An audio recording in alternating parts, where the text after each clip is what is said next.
A very warm welcome to you guys on our YouTube channel SD Erudition। और आज जैसा कि आपको पता चल गया होगा कि हमारा टॉपिक क्या होने वाला है, that we are going to discuss all figure of speech.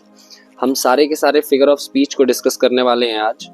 And class 9th, class 10th, class 11th and class 12th सभी स्टूडेंट्स के लिए ये टॉपिक जो है वो बहुत ज़्यादा इंपॉर्टेंट होने वाला है। As we are going to discuss all figure of speech, हम सारे के सारे फिगर ऑफ स्पीच जो हैं जो आपके सिलेबस में इंक्लूड हैं वो हम आज डिस्कस करने वाले हैं। तो without making a further do हम स्टार्ट करते हैं। तो चलिए स्टार्ट करते हैं। The very first one is simile. Simile is something that comparison between two unlike things. जब दो डिफरेंट चीज़ों के बीच में हम कंपैरिजन करते हैं, लेट्स सपोज जैसे हम एग्जांपल देखते हैं, the children fight like cats and dog.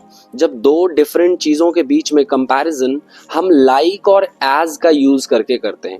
ये ऑलवेज ध्यान रखिएगा दैट कि कंपैरिजन दो चीज़ों के बीच में, दो डिफरेंट चीज़ों के बीच में लाइक और एज का यूज़ करके हम करते हैं। जैसे यहाँ पर मैंने लाइक का यूज़ किया है टू शो द कंपैरिजन कि जैसे कैट्स एंड डॉग लड़ते हैं वैसे ही जो है वो बच्चे लड़ रहे हैं। As his voice was light as, sorry ये बी नहीं है, लाइट एज फेदर, यानी उसकी जो वॉइस है वो फेदर के समान है, बहुत ज़्यादा सॉफ्ट और बहुत ज़्यादा लाइट वॉइस है उसकी। तो आई होप ये सिमिली आपको क्लियर हो गया हो।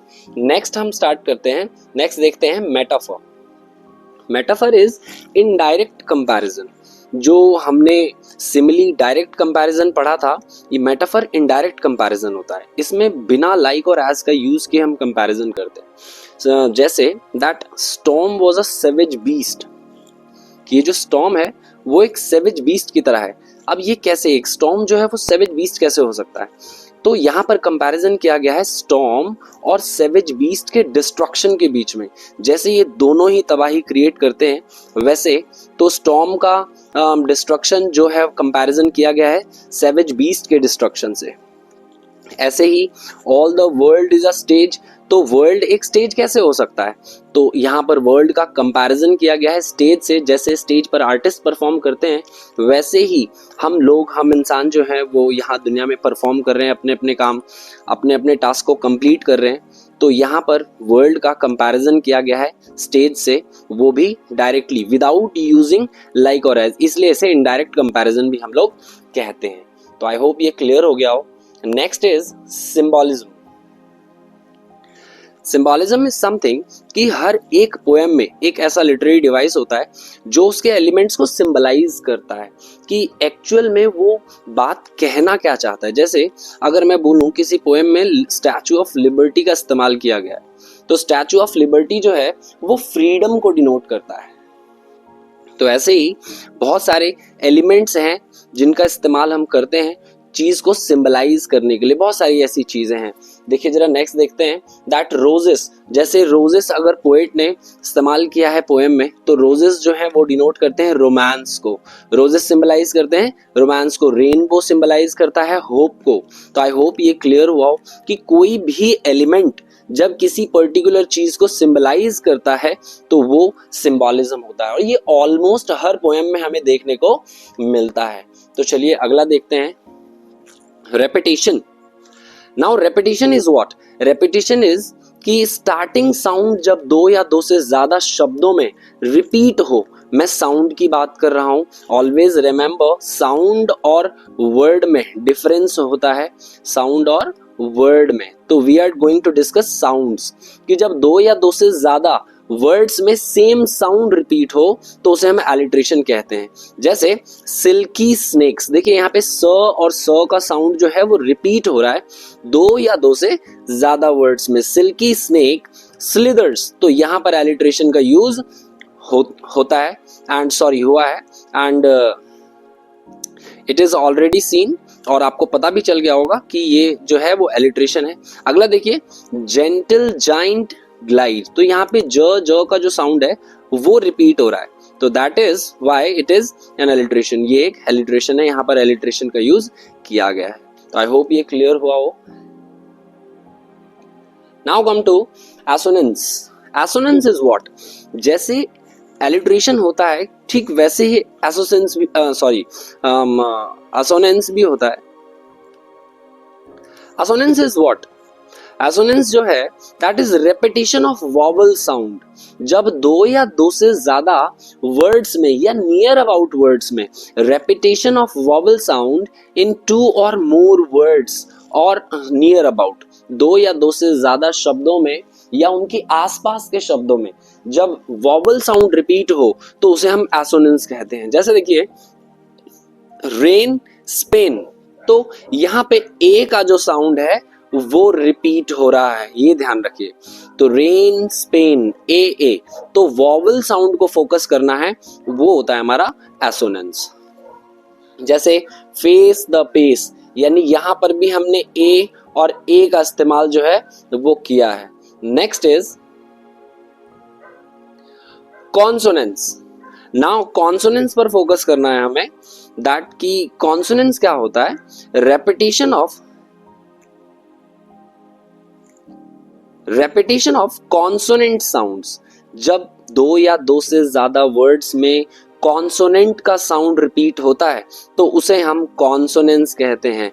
जैसे देखेंगे लकी लूसी लाउंजेस, तो यहाँ पे ल और ल का साउंड रिपीट हो रहा है, तो ल इज अ कॉन्सोनेंट साउंड। ल जो है वो कॉन्सोनेंट साउंड है, इसीलिए यहाँ जो पोएटिक डिवाइस यूज होगा वो कॉन्सोनेंस होगा। चलिए नेक्स्ट देखते हैं एनाफरा। एनाफरा इज व्हाट? अब तक तो हमने साउंड डिस्कस किया था, रेपिटेशन ऑफ साउंड आए तो उसे हम एलिट्रेशन, एसोनेंस एंड कॉन्सोनेंस कहते हैं। एलिट्रेशन होता है जब हम रिपीटेड साउंड्स आते हैं दो या दो से ज्यादा वर्ड्स में, वो कोई से भी हो सकते हैं। एसोनेंस दो या दो से ज्यादा वर्ड्स में जब वॉवल साउंड रिपीट हो तो उसे एसोनेंस कहते हैं। एंड कॉन्सोनेंस दो या दो से ज्यादा वर्ड्स में या नियर अबाउट वर्ड्स में अगर कॉन्सोनेंट साउंड अगर रिपीट हो तो उसे हम कॉन्सोनेंस कहेंगे। अब ये कॉन्सोनेंट साउंड कौन से होते हैं? तो वो क से लेकर ग्य तक, ये ध्यान रखिए, क से ग्य तक जो भी साउंड होते हैं वो हमारे कॉन्सोनेंट साउंड होते हैं। तो चलिए नेक्स्ट देखते हैं एनाफरा। एनाफरा इज व्हाट?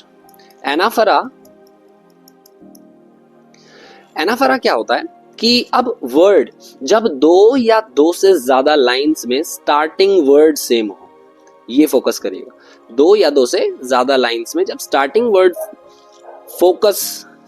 वर्ड जब सेम हो तो हमारा क्या होगा? That is anaphora. ये always remind.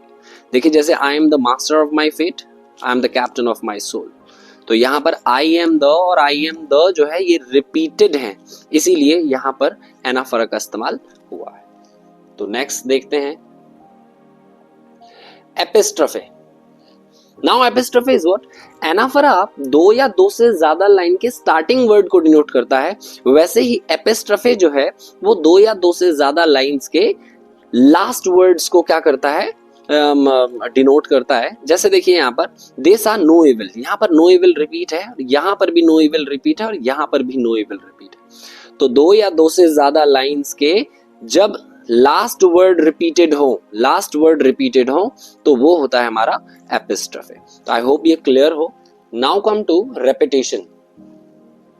Repetition is the word कि जब कोई वर्ड रिपीट हो एक लाइन में या एक स्टेंजा में या एक लाइन में दो या दो से ज्यादा बार जब कोई वर्ड रिपीट हो तो उसे हम रेपिटेशन कहते हैं।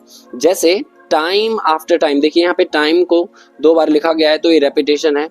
It is what it is, यानी इज और इज यहाँ पर दो बार रिपीटेड है तो इसीलिए ये रेपिटेशन हो गया।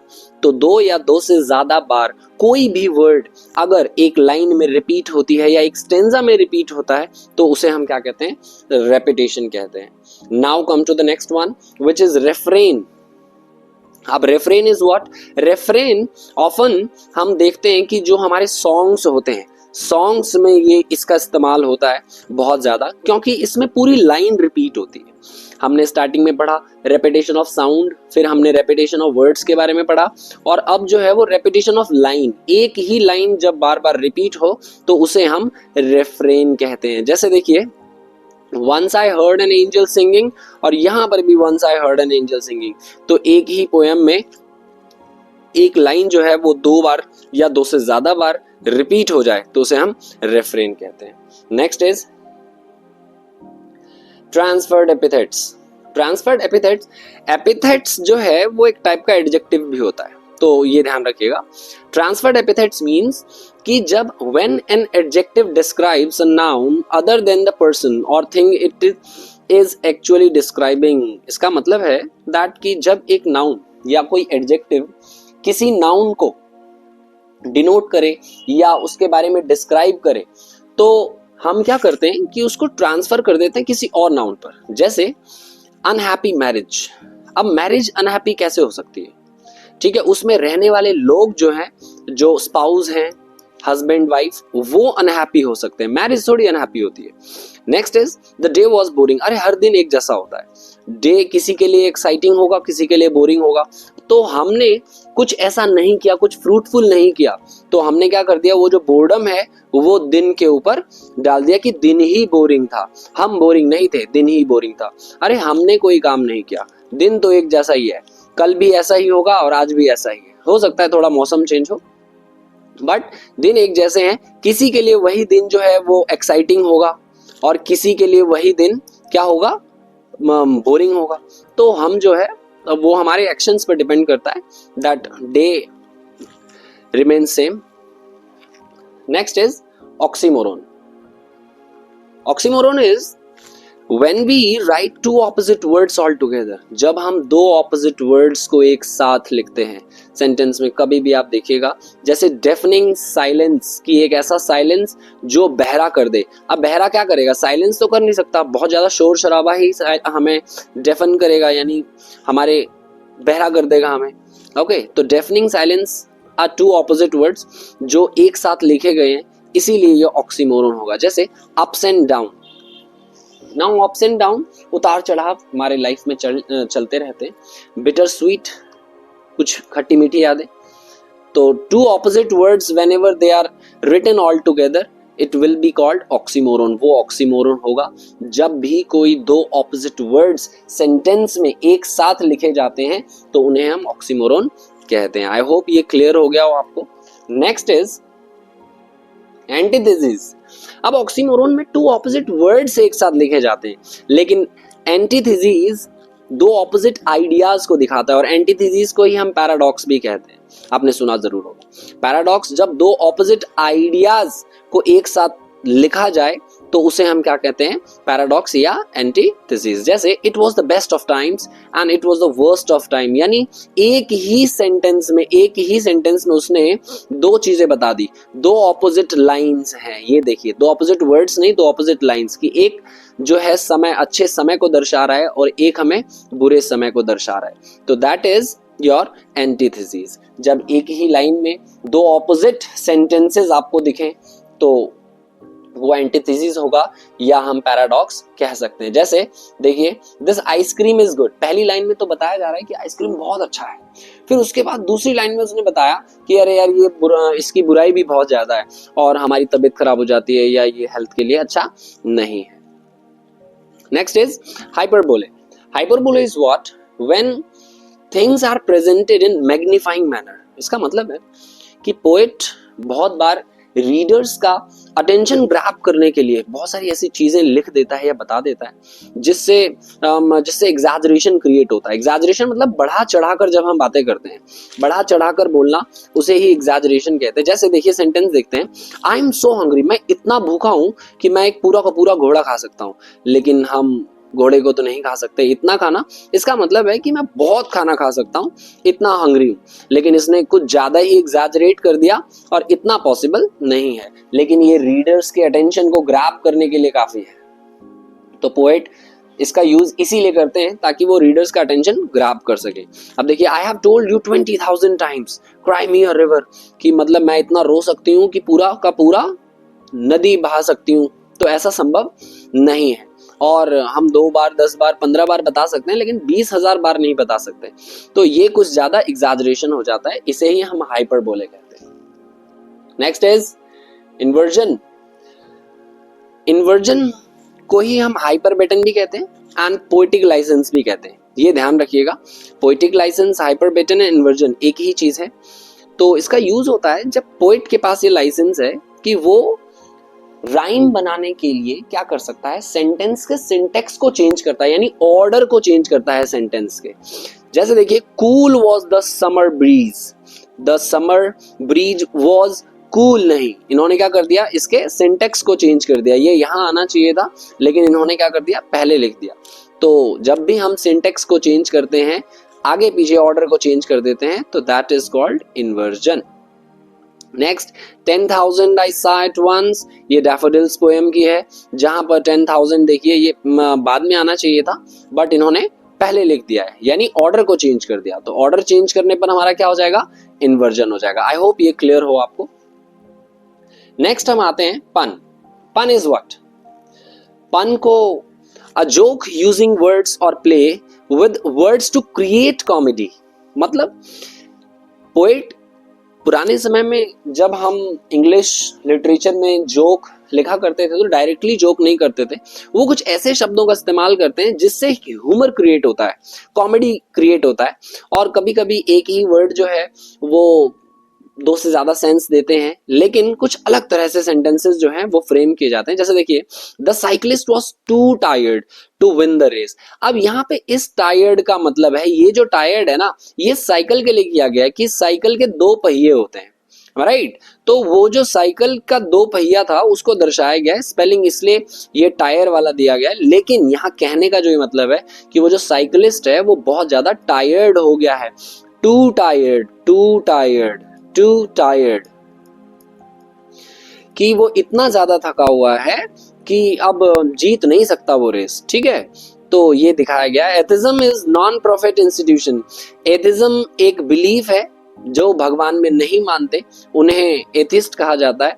इज नॉन प्रॉफिट इंस्टीट्यूशन, यानी ये एक ऐसा इंस्टीट्यूशन है जो क्या सिखाता है, मतलब नॉन प्रॉफिट इंस्टीट्यूशन है जो भगवान में नहीं मानता, काइंड ऑफ। नेक्स्ट देखते हैं personification. Now personification, you guys must have heard that personification is something जब किसी जानवर, बर्ड और किसी आइडिया को और किसी इनएनिमेट ऑब्जेक्ट को, इनएनिमेट ऑब्जेक्ट जो होता है वो नॉन लिविंग थिंग्स होते हैं, ये आपको मे बी पता हो, living things, non living things. तो हम इनएनिमेट ऑब्जेक्ट को क्या कहते हैं, नॉन लिविंग थिंग्स। तो जब कभी भी इन चीजों को हम ह्यूमन इमोशंस या ट्रेट्स देते हैं, ऐसी हरकतें जो हम ह्यूमन बीइंग्स करते हैं, वो जब हम इनको ट्रांसफर करते हैं तो दैट इज कॉल्ड पर्सोनिफिकेशन। जैसे चर्च बेल सैंग, अरे गाना चर्च बेल कैसे गा सकता है, वो तो हम ह्यूमंस गाएंगे। तो यहाँ पर चर्च बेल को दिखाया गया है कि वो गा रहे हैं, इसीलिए यहाँ पर क्या है, पर्सोनिफिकेशन का इस्तेमाल है। The destiny is knocking at your door. Destiny कैसे दरवाजा खटखटा सकती है, वो तो हम लोग करते हैं ऐसा, दरवाजा खटखटाया, विंडोज खटखटाई, तो डेस्टिनी ऐसा नहीं कर सकती। दैट्स व्हाई यहाँ पर ये जो ह्यूमन ट्रेट है ये किसको दिया गया है, एब्स्ट्रैक्ट को दिया गया है, ठीक है? एनी डेस्टिनी, तो destiny can't knock your door, destiny जो है वो दरवाजा नहीं खटखटा सकती, ये ह्यूमन ट्रेट है, इसलिए ये क्या हो जाएगा, पर्सोनिफिकेशन हो जाएगा। नेक्स्ट देखते हैं imagery. Imagery is what? Imagery almost her poem में पोएट के द्वारा यूज किया जाता है कि ये एक ऐसी पावर है जो पोएट के पास होती है कि वो अपने शब्दों से रीडर्स को एक पिक्चर जनरेट करने के लिए फोर्स कर देता है। जैसे when we imagine any picture और इमेज बाय लुकिंग और ऑब्जर्विंग थिंग्स, जब हम कुछ भी ऐसे वर्ड्स को पढ़ते हैं और उसके थ्रू हम क्या करते हैं, पिक्चर्स फ्रेम करने लग जाते हैं अपने कॉन्शियस माइंड में। तो वो देखिए, जैसे example, two roads at diversion. जब यहाँ दो रोड्स के बारे में बात आई ना डाइवर्जन पे, तो डाइवर्जन एक पॉइंट है जहां से दो रोड जो है वो निकलती है, तो हम इन दो रोड को क्या करने लग जाएंगे, इमेजिन करने लग जाएंगे। मॉर्निंग फॉग, वैसे ही ठंड का समय है, तो मॉर्निंग फॉग जब कभी भी हम धुंध के बारे में जानते हैं, सोचते हैं, तो कहीं ना कहीं एक पिक्चर क्रिएट होती है कि चारों तरफ धुंध ही धुंध है और कुछ भी हमें दिख नहीं रहा है। तो ऐसे वर्ड्स जिनके थ्रू हम पिक्चर्स जनरेट करते हैं, पिक्चर्स क्रिएट करते हैं अपने माइंड में, तो वो इमेजरी होता है। नेक्स्ट देखिए, एंजायमेंट। एंजायमेंट इज व्हाट? तो इंजैममेंट जब पोएट दो या दो से ज्यादा लाइंस में अपने मैसेज को कन्वे करता है without using any punctuation mark यानी फुल स्टॉप, कॉमा एटसेट्रा, तो इनका यूज नहीं करता पोएट, ठीक है, तो दैट इज कॉल्ड इंजैममेंट। जब पोएट अपने मैसेज को कन्वे करने के लिए दो या दो से ज्यादा लाइंस में कोई भी पंक्चुएशन मार्क का इस्तेमाल ना करे तो दैट विल बी इंजैममेंट, वो इंजैममेंट होता है। Next is irony. अब आयरनी तीन टाइप्स की होती है वैसे, लेकिन आपके सिलेबस में सिर्फ सिचुएशनल आयरनी है। तो सिचुएशनल आयरनी इज व्हाट? तो आयरनी समझते हैं कि एक ऐसी चीज या एक ऐसा इंसिडेंट जो हम एक्सपेक्ट कर रहे हैं, when reader aspects certain outcome, हम कुछ एक्सपेक्ट कर रहे हैं और होता कुछ उल्टा ही है, बिल्कुल उल्टा होता है। जैसे क्लास 10th के बच्चे रिलेट कर पाएंगे कि लेंचो और एक लेटर लिखता है and everyone is expecting that he would thank, वो क्या करेगा कि थैंक करेगा उन सारे पोस्टमास्टर बैंक एम्प्लॉयज को, लेकिन वो उल्टा कह देता है, उन्हें बंच ऑफ क्रूक्स कह देता है, क्योंकि उसने कुछ डिमांड की होती है और वो पूरी नहीं होती है, एग्जैक्ट नहीं होती है, थोड़ी बहुत तो होती है, ठीक है। तो जो हम सोचते हैं ठीक उसका उल्टा हो जाए तो वो होता है हमारा iron. Next is called onomatopoeia. Onomatopoeia is what?